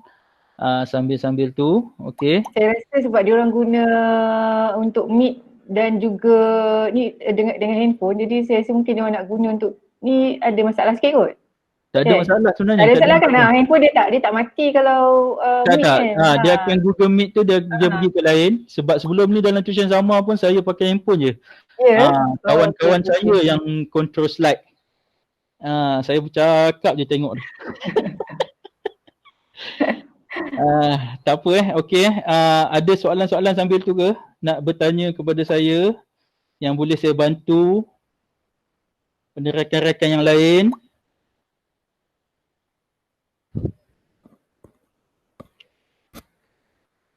Okey, 15 saat boleh lagi. Boleh tulis kat chat tu kalau ada soalan.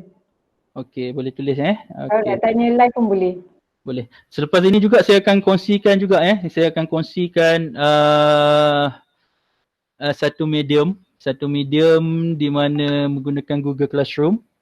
Okey, menggunakan Google Classroom, di dalamnya bahan-bahan slide presentation, DSKP dan sebagainya, termasuklah kepada mereka yang belum ada panduan pelaksanaan pemulihan khas. Saya telah masukkan juga bahan tersebut di dalam GC tersebut. Semoga bermanfaat. Kita nak kongsikan bahan-bahan yang perlu bahan-bahan yang tak perlu tu saya singkirkan. Maksudnya bukan singkirkan bagaimana kita cikgu-cikgu kadang-kadang nakkan benda yang penting dan saya masukkan bahan-bahan yang penting sajalah. Okey, baik cikgu, kita boleh mula sekarang lah 22. Sambil tu nanti cikgu yang ada link ni pun boleh join juga. Okey, baik, kita mulakan sekarang.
Okey tuan-tuan, kita bagi 1 minit yang terakhir.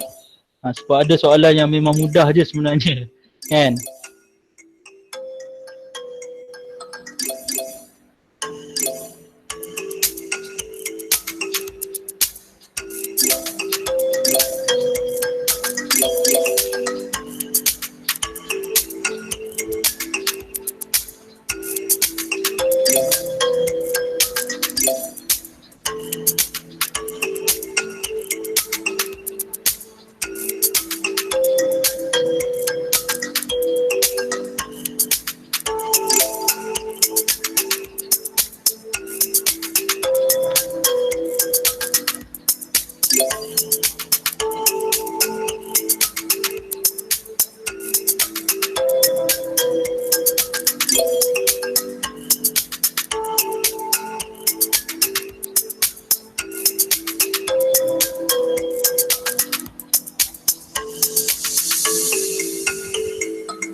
Okey baik tuan-tuan dan puan-puan. Okey baik.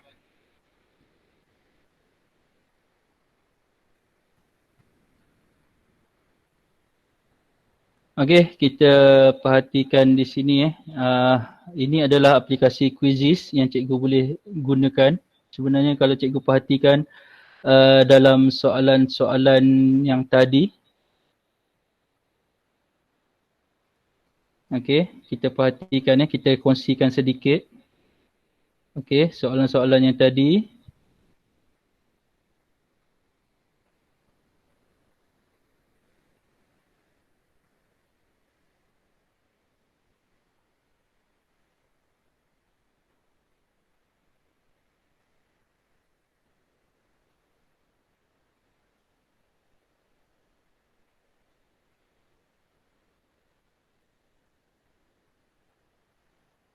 Okey, kita tengok sedikit sejak tahun berapakah KSSR semakan diwujudkan. Okey, 2017 jelas juga 2017 sebenarnya.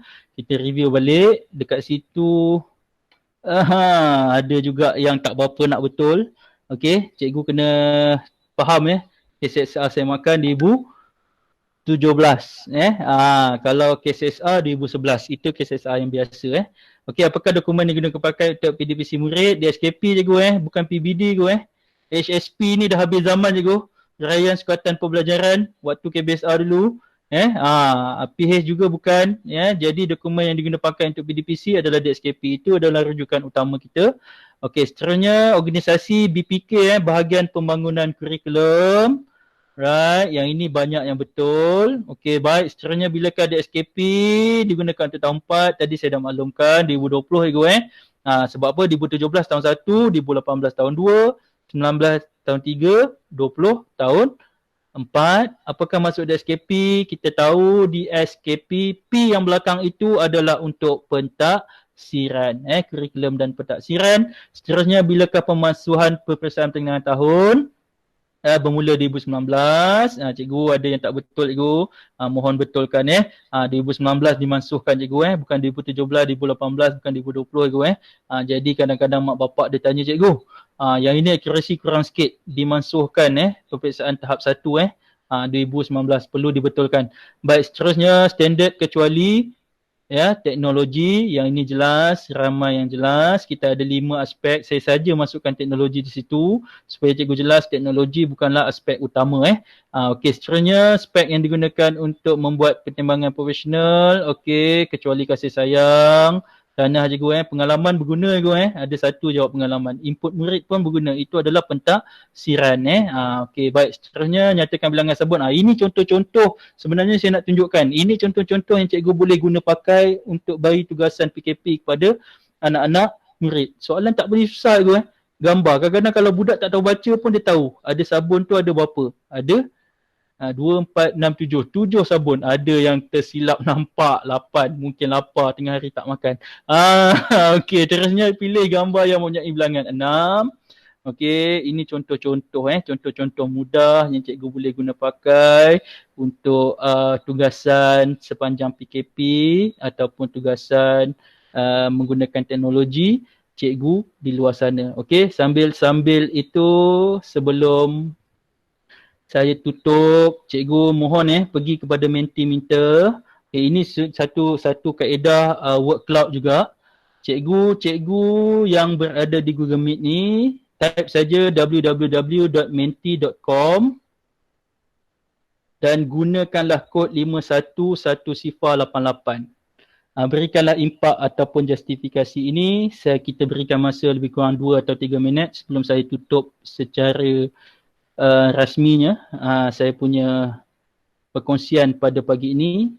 Minta kerjasama rakan-rakan guru yang berada di sini untuk memberikan impak atau justifikasi dengan pergi kepada www.menti.com. Okey. Cikgu masuk je kod tu. 511088. Dia macam ni. Dia akan masukkan kod 511088. Okey.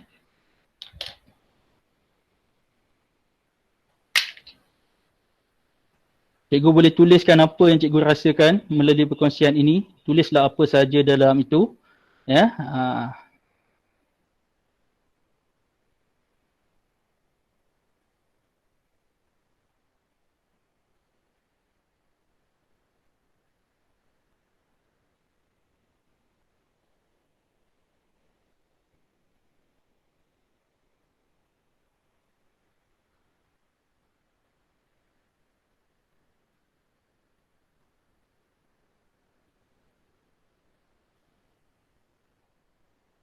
Okey cikgu, sebenarnya apa yang cikgu masukkan ini kita perkongsian walaupun jauh, walaupun tak tahu cikgu dekat mana.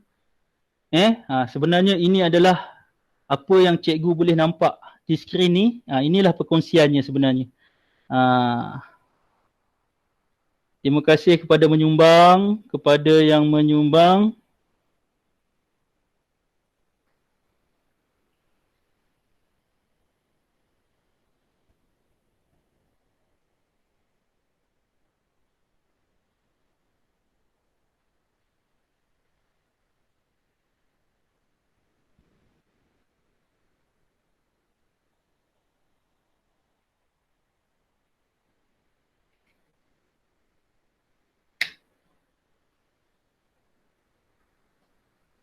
Okey cikgu, sebenarnya apa yang berada, saya ingin kongsikan cloud, word cloud ni. Kalau kita perhatikan di sini, sebenarnya kalau cikgu boleh guna pakai untuk kemahiran-kemahiran yang lain, sebenarnya apa yang paling besar itu adalah apa yang murid-murid jawab paling banyak.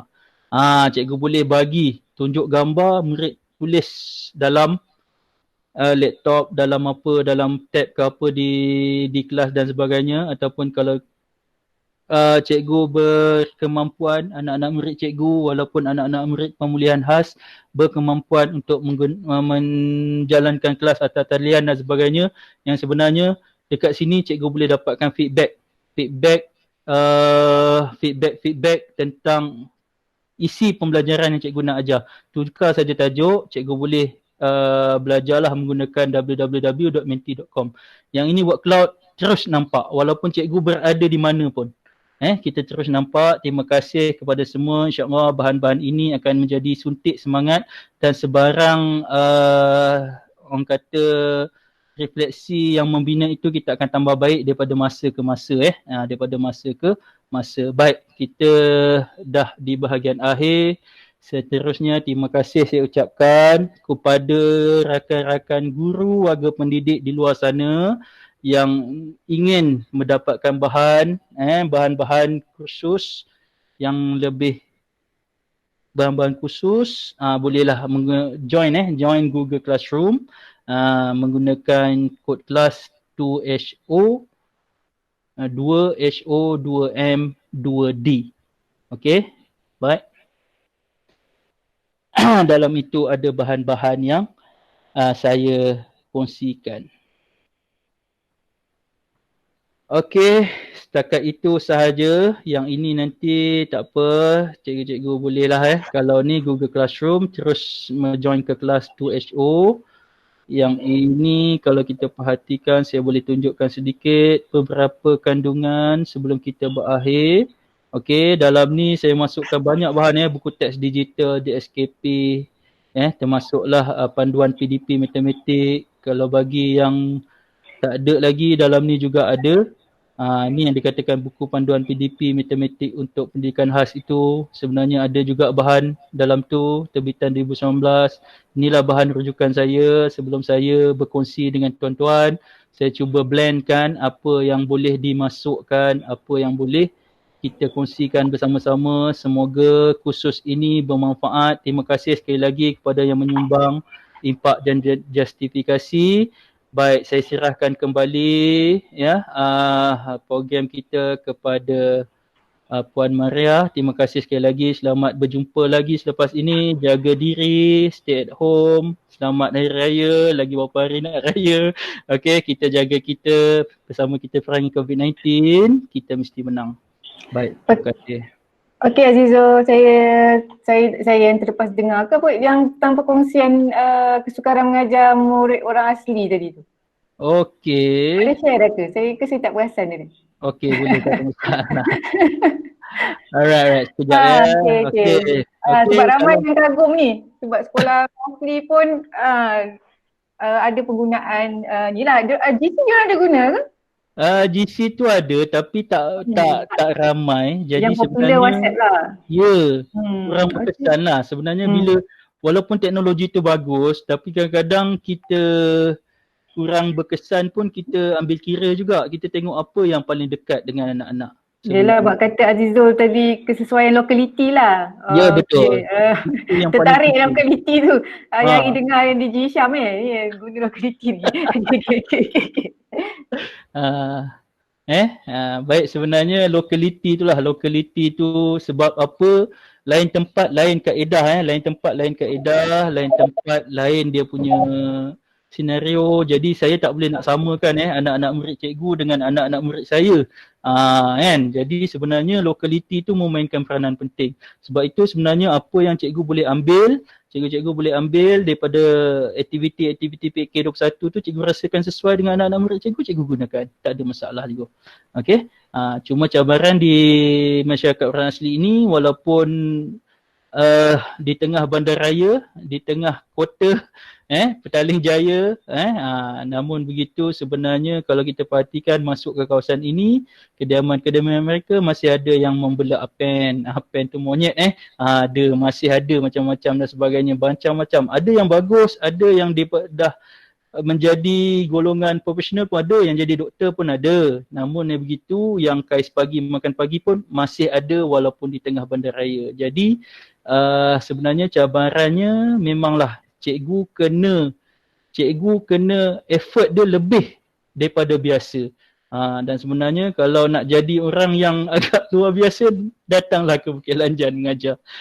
Walaupun budaknya tak ramai, kadang-kadang ada 18, ada 19, ada 20, maksimum kadang-kadang pergi ke 24, 25. Namun begitu, dalam kelas itu, satu tahun satu kelas, pelbagai aras. Boleh dikatakan bukan satu, bukan dua, mungkin 4, 5 aras berada di dalam satu kelas. Itu yang boleh saya nyatakan lah.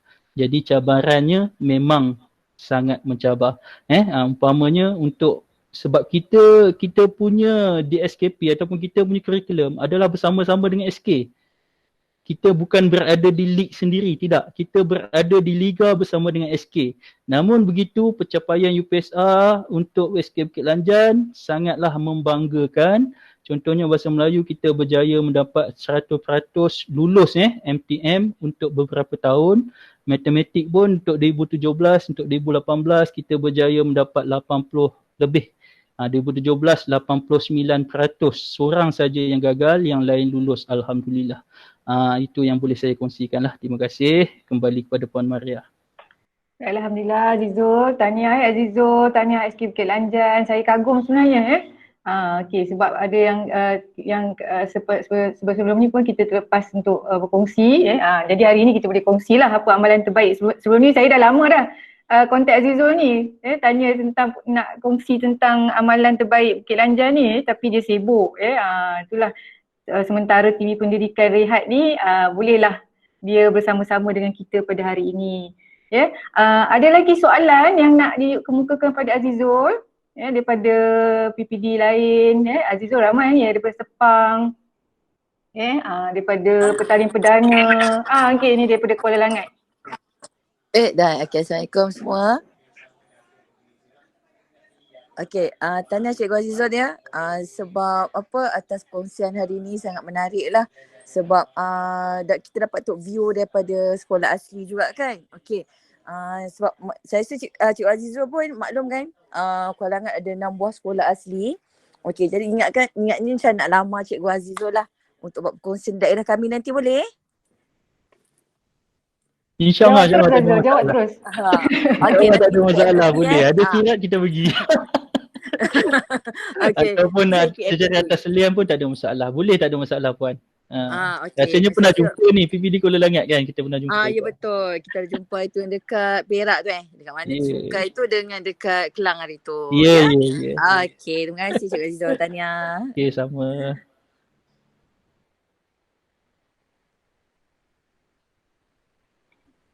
Okey, itu je, tak ada soalan ni. Soalan lamaran saja. Okey. Ada lagi pertanyaan lain? Soalan lain yang saya percaya mungkin ada yang masih lagi tersimpan boleh tulis dekat chat. Kalau yang saya rasa tak ada yang terlepas. Ramai yang mengucapkan terima kasih. Okey. Azizul? Ya. Tapi GC ada gunalah untuk SK Bukit Lanjan. Memang ada gunalah, Google Classroom memang ada digunakan salah satu medium lah. Ya, salah satu mediumnya adalah GC kerana Okey. kita sedia maklum bahawa GC ni satu dasar kerajaan lah kan. Kita dah menggantikan platform VLE Frog yang sebelum ini. Okey, jadi sebenarnya kita masih menggunakan GC, terutama sekali guru-guru upload RPH menggunakan GC, itu daripada guru lah, dan murid-murid ada tapi tak ramai yang boleh login, yang pernah login GC sebenarnya. Tapi sebenarnya itu yang dikatakan GC itu medium yang baik jugalah sebenarnya. Sebab bahan-bahan quiz-quizzes dan sebagainya kita boleh linkkan dekat GC. Yes. Masih menggunakan, namun orang kata dia punya, sebab kadang-kadang kalau guna WhatsApp ni pun tengah-tengah malam baru dapat tugasan budak. Kadang mak bapak dia, cikgu minta maaf kerja dan sebagainya. Kita faham kekangan ibu bapa musim PKP ni memerlukan yalah ekonomi mereka dan sebagainya kan. Jadi sebenarnya kita terima semua tugasan itu. Sebenarnya kalau budak boleh buat, bagaimana kita nak dekat dengan budak, touch dengan budak, dan sebenarnya medium itulah kita gunakan sebaiknya. Kan? Okey Azizul, respon ibu bapa macam mana Azizul? Kalau macam bila bagi tugasan tu, adakah dia orang ambil ini tanggungjawab tu untuk sampaikan pada anak-anak? Alhamdulillah. Dia punya peratusan tu. Peratusan. Contohnya saya tahun 2 dan tahun 3 peratusan dia boleh dikatakan lebih 60%. Wah, Alhamdulillah banyak tu. Dia punya tugasan. Sebab bila sehari tu saya akan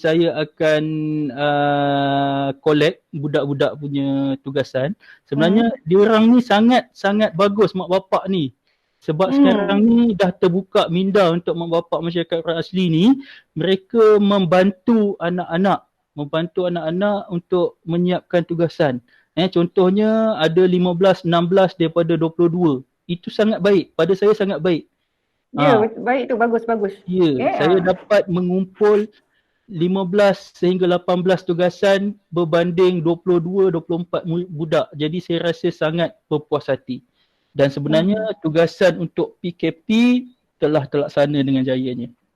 Okey, Azizul, saya tengok ni ada yang bagi tahu kod GC tu dia kata invalid. Invalid okey, tak ada masalah. Kod GC Cikgu Azizul ke yang saya punya tu? Sama sebenarnya. Okey, sekejap Okay. Tak ada masalah, saya buat live terus sekejap Okey. Jadi bila dikatakan sekolah orang asli kebanyakannya mungkin akan menganggap untuk menambah top upkan ilmu tentang bahan digital tak perlu. Jadi Cikgu Azizul telah membuktikan sisi yang lain. Maknanya dengan kelengkapan GC, penggunaan segala-galanya lah Jadi tahniahlah Cikgu Azizul. Sama-sama. Okay, kita cuba buat apa yang boleh lah untuk budak-budak sebenarnya kan. Sebab kita punya kontak kita punya tugas sebagai guru, antara lain yang paling pentingnya adalah untuk anak-anak lah. Yang penting jangan putus asa pun sama. Kan? Yang penting jangan putus asa. Ya, betul. Itu yang paling penting sebab kadang memang cabarannya terutamanya di sekolah asli ni memang. Okey, sekejap saya boleh sharekan terus. Okey. Saya ambil presenting sekejap Okey. Boleh.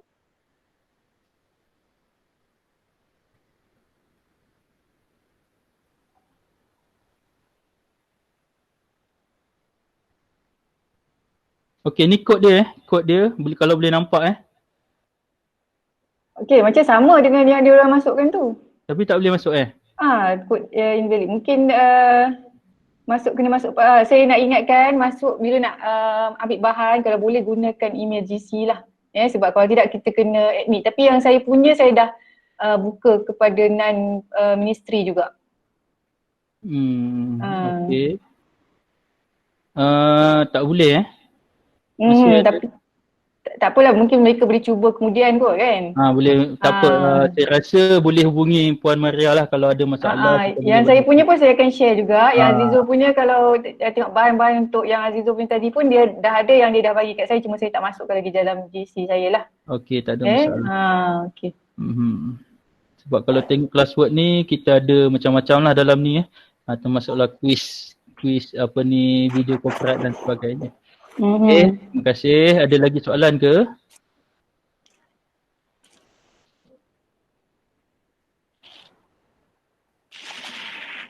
Okey, saya rasa tak ada lah kot Okey, sebab dah pukul 12 suku Okey, ramai dah nak start waktu pejabat di dapur. Okey, Cikgu Azizul, terima kasih kepada peserta-peserta bengkel pada hari ini. Saya harapkan apa yang disampaikan oleh Cikgu Azizul dapat memberi manfaat kepada semua, dapat digunakan. Yang penting macam kata Cikgu Azizul tadi, kena usahalah dan jangan putus asa.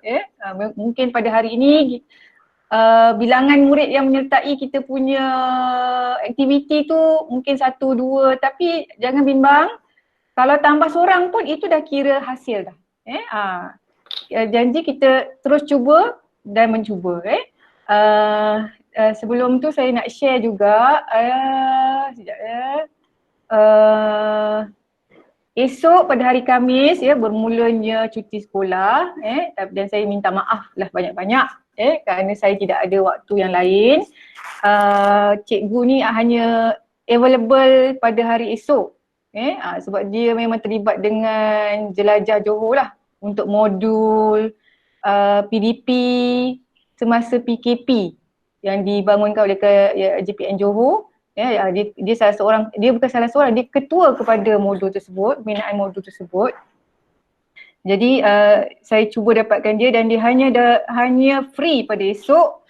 Jadi saya tak nak rugikan peluang yang ada. Saya buat satu sesi lah dengan dia pada hari esok, iaitu perkongsian ilmiahnya craft dalam PDP murid pemulihan khas, dan juga saya minta dia share juga slot untuk modul yang dia bangunkan tu. Jadi saya harap-harap sangatlah yang bagi yang berkelapangan dan berkeupayaan untuk turut serta dalam bengkel pada esok hari. Terbuka kepada semua daerah-daerah lain yang nak panjangkan kepada guru-guru dalam daerah pun dijemput, janji berkelapangan lah tiada paksaan, yang berkelapangan sahajalah. Okey, itu sahaja. Terima kasih kepada penceramah kita pada hari ini, peserta-peserta bengkel. Kalau ada apa-apa nanti boleh message saya sebab sijil yang untuk hari Isnin hari tu saya dah email, dan juga bilang sebab peserta selalunya tak lebih daripada 120, tapi yang hari Isnin tu lebih jadi dia yang saya punya generate sijil tu dia satu hari tak boleh lebih daripada 50. Jadi saya generate hari esoknya juga. Jadi yang untuk hari ini rasanya 2 kali generate boleh lah kot. Jadi itu sahaja daripada saya. Sekian, terima kasih. Assalamualaikum.